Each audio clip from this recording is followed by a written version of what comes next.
Señoras, señores, llegó el momento que llega todos los miércoles cuando empezamos nuestra edición de Miércoles de P.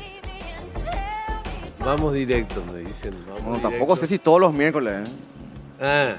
Con cierta Ah. licencia hay que decirlo, pero Sí. bien. Sí. Bueno, más que trajo una... Con Augusto tenemos también cobertura internacional, ¿verdad? O sea, yo no tengo sé, yo tu material, Santiago la Peña. capacidad de movilizar el equipamiento hasta el Quedó exterior. trancado en las nubes tu material. Pero Sí, con un cúmulo de información importante para venir a compartir en esta mesa tan selecta de periodistas. Un placer estar con ustedes nuevamente después de 2 semanas. de ausencia. Mirá, decime si no es una ironía contra vos. Nos visita. Nos visita Santiago Peña. Qué malos que son ahí ¿Sabes los lo que pasa? socaneros. Ouch. ¿Y por qué no trajo No le nada? trae Pues, cosas a ya? nosotros, Entonces los perros te pasan factura. Sí. Así. Santi, mirá, ahí está. Regresó. Bueno, Santi, Cuánta maldad. queremos hablar de... Primero, es imposible no preguntarte, fuiste nada menos que un postulante a la presidencia de la República. No podemos no preguntarte los acontecimientos que se generaron ayer, alguna reflexión que tuvieras sobre este tema. Por supuesto, Augusto. Y yo me siento realmente después de haber estado en un cargo de enorme relevancia como el Ministerio de Hacienda y después de haber tenido la responsabilidad de llevar adelante una precandidatura a nivel nacional.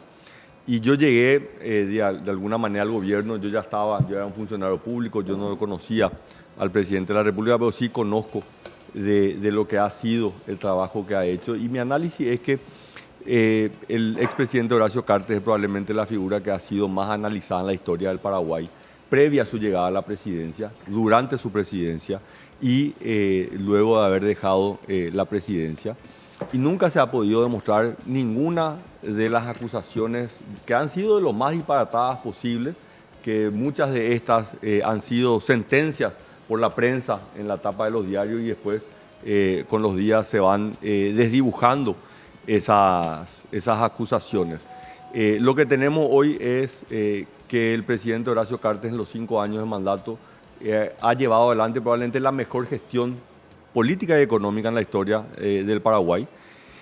Veo que él lidera el grupo económico más importante que tiene el Paraguay, 4.500 funcionarios, trabajadores formales de manera directa y cientos de manera y miles de manera indirecta. Hoy el grupo empresarial que lidera el presidente Horacio Cartes está llevando adelante probablemente el proyecto de inversión más grande que tiene el Paraguay en este momento, la cementera en la ciudad, en el norte, en Vallemí, con un impacto social tremendo.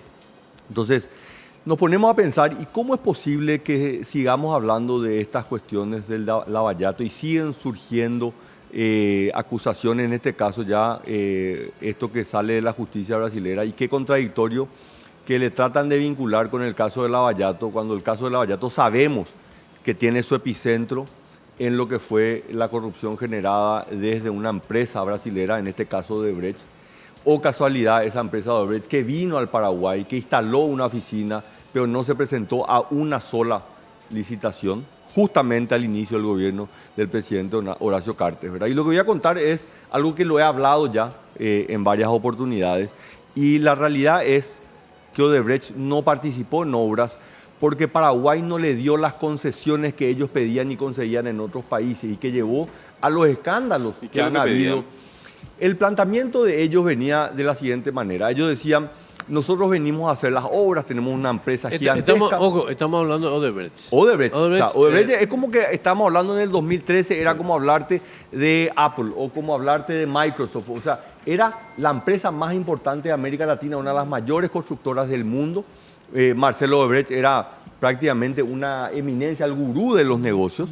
Entonces ellos llegan acá, Marcelo Odebrecht llega a Paraguay y el esquema de ellos funcionaba de que la empresa constructora con todo ese cartel venía de la mano del Banco Nacional de Desenvolvimiento del Brasil, el BNDES, donde ellos decían, nosotros traemos el financiamiento, ustedes no se preocupen, pero ustedes tienen que permitirnos que el BNDES cobre directamente de las reservas internacionales. Cuando llega el vencimiento, no presenta su factura.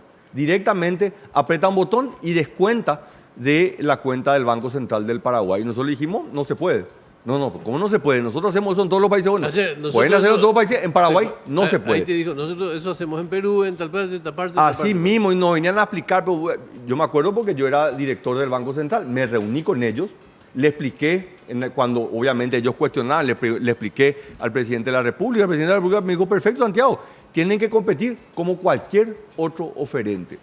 Y yo lo que siento es de que todo esto que está pasando es parte también de una desesperación por parte de nuestros vecinos, este gigante, Brasil, que no puede entender cómo es posible que esta empresa que armó un desastre de corrupción en todos los países de América Latina, en el vecino pequeño, en el vecino que ellos lo ven como el pobre del barrio, puede ser que haya resistido la tentación de este escándalo que tiene una magnitud a nivel mundial.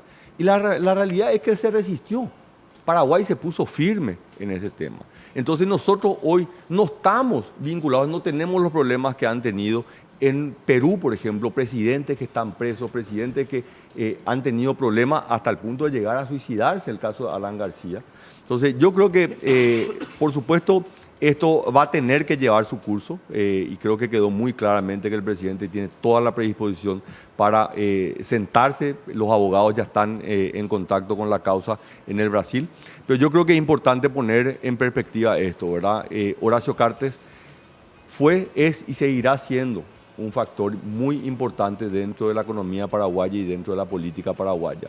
Entonces yo creo que todos estos ataques, y son parte de una larga lista, de ataques que probablemente seguiremos viendo y se tendrán que seguir defendiendo y se seguirán explicando y finalmente seguiremos viendo que este grupo económico invierte en el Paraguay, da mano obra a los paraguayos, paga impuestos en el Paraguay y es el principal, en mi opinión, de los responsables del progreso que se ha construido en el Paraguay hasta ahora y que de aquí para adelante estoy seguro que va a seguir siendo un líder en el Paraguay, tanto en la parte política como económica. ¿Cómo se...?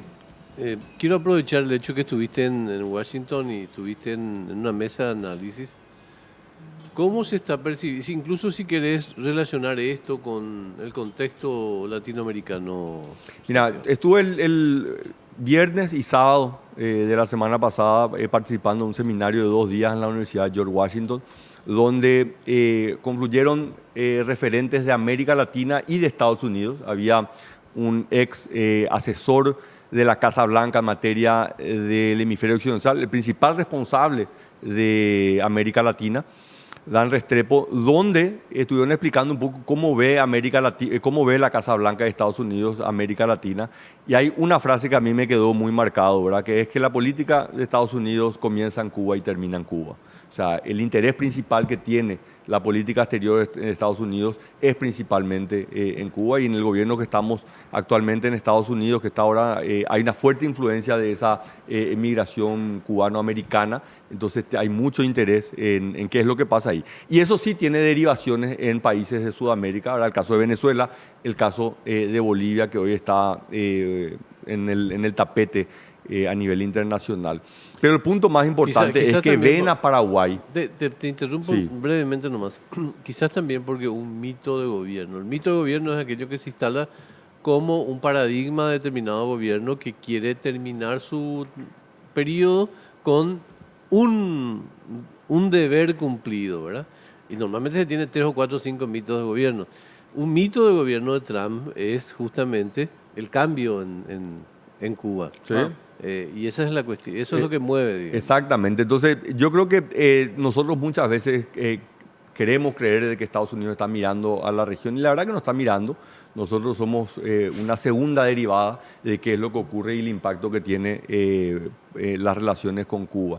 Pero lo más importante es que llama poderosamente la atención de que todo este conflicto político y enormes derivaciones sociales que están ocurriendo, ¿verdad? Que hoy el tema central es Chile, Bolivia, también Ecuador, hace varias semanas que está con esta situación de mucha convulsión política y social, y como Paraguay, este país que tiene una estabilidad económica y por supuesto una estabilidad política. Y ahí nuevamente tenemos que volver al mismo punto, cuál es el rol que ha tenido el movimiento Nor Colorado con el liderazgo del presidente Horacio Cartes, ¿verdad? O sea, esta estabilidad política se ha conseguido únicamente por la decisión del Movimiento Honor Colorado y el expresidente Horacio Cartes de decir lo mejor para el Paraguay.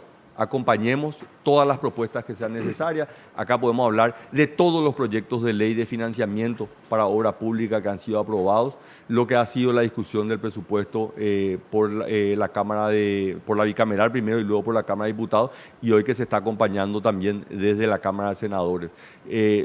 Nosotros tenemos y creemos en una frase de que la salud del Paraguay pasa en gran parte por la salud del Partido Colorado. Y yo creo que cuando nosotros capaz que hoy no valoramos eso, pero cuando miramos desde 10.000 pies de altura y miramos qué es lo que pasa en la región, y hoy podemos decir de que Paraguay tiene una estabilidad política que es la envidia en todos los países de América Latina. Eso no quiere decir que no tengamos problemas. Claro. Tenemos problemas, tenemos conflictos, es parte de la democracia, tenemos una oposición que en realidad hoy no sabemos si es oposición, si es oficialismo. Tenemos una fracción muy importante dentro del Partido Colorado que juega un contrapeso dentro de la gestión de gobierno. Yo creo que el rol más importante en este control, pesos y contrapesos dentro del sector público lo está llevando adelante el Movimiento Honor Colorado. Y bueno, seguir mirando para adelante los enormes desafíos que tenemos. El lunes hablamos sobre esta evaluación del GAFI que se inicia con el capítulo de América Latina, el GAFILAT, con las autoridades. Un gran desafío con enormes repercusiones en la parte económica y social para Paraguay. Estábamos viendo fotos de lo que fue aparentemente tu disertación. ¿De qué hablaste en Washington? Yo hablé del contexto económico de América Latina y cómo le está afectando las políticas económicas del presidente Trump, ¿verdad? Principalmente la guerra comercial de Estados Unidos con China, cómo se traslada hacia nuestros países en América Latina, y hay 4 canales de contagio o de transmisión, ¿verdad? El número 1 es el crecimiento. El mundo crece menos por el conflicto comercial. O sea, yo te pongo restricciones comerciales a vos, yo no te puedo vender los productos, vos no me puedes vender los productos, menor demanda, eso hace que el Producto Interno Bruto de todos los países sea menor. El otro canal es el canal financiero, ¿verdad? Tenemos por un lado menores tasas de interés a nivel de Estados Unidos, pero hay una incertidumbre que eso muchas veces le está golpeando, y la apreciación del dólar que también está afectando a todos los países de América Latina. Hoy uno de los temas que están sufriendo muchos países es la evaluación de sus monedas y el fortalecimiento del dólar, y realmente la respuesta es: no hay alternativas en el mundo. Así como sabemos que Estados Unidos está en una situación muy, pero muy delicada, también vemos que el resto del mundo está en una situación complicada. Alemania, que era siempre la locomotora de la Unión Europea, dejó de crecer, está en recesión después de 10 años. Y el otro elemento son las fortalezas y las debilidades externas. O sea, los países que tienen mayor fortaleza externa están en una mejor situación. Paraguay tiene una mejor posición externa, reservas internacionales altas, deuda externa muy, pero muy baja. Entonces yo creo que todo esto es importante poner en el contexto y no creer de que solamente lo que pasa en Paraguay es importante ver qué es lo que está pasando también en la región. Felipe estuvo hace una semana cubriendo y cantando la marcha peronista en Buenos Aires, y sabemos de que eso va a tener repercusiones tremendas en Paraguay en los próximos años y cómo nosotros nos preparamos. Y viniendo de Brasil, yo creo que nosotros vamos a seguir viendo un Brasil apretando las clavijas sobre Paraguay. Y nosotros tenemos que entender que tenemos que hacernos fuertes, nosotros mismos tenemos que cuidar nosotros los paraguayos y ver cómo llevamos adelante este país que tanto necesita que lo cuidemos. Es un tema muy complejo. O sea que el lunes planteábamos en un comentario, Santi, planteábamos una incitación para la academia, para que la academia estudie, digamos, científicamente una cuestión que para mí es perceptiva, de cómo también el sistema de partidos políticos omnipresente en la vida de los ciudadanos es y genera un efecto regulador de las crisis sociales en Paraguay. Y es muy curioso porque la línea de base no es un valor, sino la línea de base es un antivalor. Sí. El clientelismo político es una forma de contención también de las crisis sociales, porque en tanto y en cuanto hay una intrincada red de interacción entre el recurso del Estado y el ciudadano, hay, digamos, una mayor imposibilidad de generar demandas. Sí. o porque están satisfechas ciertas demandas, o porque hay una obligación política de quedarse en el molde, digamos, Sí. ¿no? No, y en este mundo que vivimos hoy, Augusto, de tanta información, y la información muchas veces hasta sin procesar que está recibiendo el ciudadano, y yo creo que nosotros no podemos subestimar el impacto que está teniendo esto en las sociedades, ¿verdad? O sea, yo le estoy prácticamente derramando toneladas de información por minuto a una ciudadanía que no tiene la capacidad de procesar Así y al es. mismo tiempo hace de que toda esa información sirva como un peso sobre sus hombros que le está aplastando Sí. y que finalmente le lleva a esa situación de hartazgo que nosotros mismo. podemos vivir, ¿verdad? Que está viviendo sociedades como la sociedad chilena. Entonces yo creo que nosotros tenemos que ser muy conscientes, tenemos que reconocer nuestras debilidades, pero también tenemos que saber nuestras grandes fortalezas, ¿verdad? Y ahí es donde, en toda esta información, yo me quedo con una frase, ¿verdad? Hechos y no palabras. Sí. Yo creo que es fundamental eso. Entonces yo en este momento me concentro en los hechos. ¿Cuáles son los hechos? Los hechos son de que el presidente Horacio Cartes lleva adelante el grupo empresarial más importante en la República del Paraguay. Genera mayor fuente de trabajo que ningún otro grupo económico. Es el principal contribuyente del fisco. Tiene una posición de liderazgo en cada uno de los sectores económicos en los cuales participa. Y a nivel político, miro los hechos y no las palabras de lo que fueron los 5 años. Y hoy te puedo decir de que seguirá siendo en este siguiente periodo presidencial el periodo 2013-2018 de mayores resultados para los paraguayos. ¿Para cuáles paraguayos? Para los paraguayos más vulnerables. Porque la agenda del presidente Horacio Cartes, que se llevó adelante del 2013 al 2018, transformó y ayudó a esa familia en situación de vulnerabilidad como probablemente ningún otro sector. En un momento que las condiciones económicas estaban cambiando, no nos olvidemos, 2015-2016, Brasil vivió la peor recesión económica en su historia, con enormes impactos en el Paraguay, con enormes repercusiones en aquellos sectores más vulnerables, y se llevó adelante una política económica con un enorme contenido social. Entonces, yo hoy me quedo con las palabras, me quedo con los hechos, no con las palabras, y no tengo ninguna duda de que los abogados del expresidente Horacio Cartes van a responder todas las preguntas y esto se va a aclarar. Y probablemente en unos meses estaremos hablando de otro tema y va a haber otras palabras y tendremos que demostrar con otros hechos. Santiago Peña, un abrazo para vos y gracias por venir, ¿eh? Muchas gracias a por los ustedes. alfajores también, ¿eh? Por la Valoramos chipa, mucho claro, trajo muchísimas chipas de Washington. Nunca es tarde, Sí, Santiago. Nunca es tarde Sí. para reivindicar. Y también el palito que me diste al final. Gracias, Santi. Corata, ¿no? Nos vemos el lunes después del clásico, ¿verdad? Nos vemos el miércoles. El lunes. Tendría que venir el lunes ya. Puedo venir, podemos hacer un Vení lunes el de lunes Peña. ya. Hacemos. Vení el lunes ya, porque, qué sé No, yo. porque en vista de que venís de visita, más ya según No, la producción, pero puede venir vamos a Vamos a cualquier cambiar. día. Venir. Yo entiendo que la ¿Por qué no producción es venís sensible. el lunes y miércoles? Digo. Puedo. Chicos, antes de ir a la pausa, voy a contarle algo, voy a contarle un chiste, ¿sí? Pero te juro que traten de contener la risa. ¿Saben quién está de vacaciones? Pedro Dick, No, de vacaciones. Bueno, pero por una buena causa. Por la ¿Cuándo cau- es la elección? Es por la no patria. sé cuándo es la elección.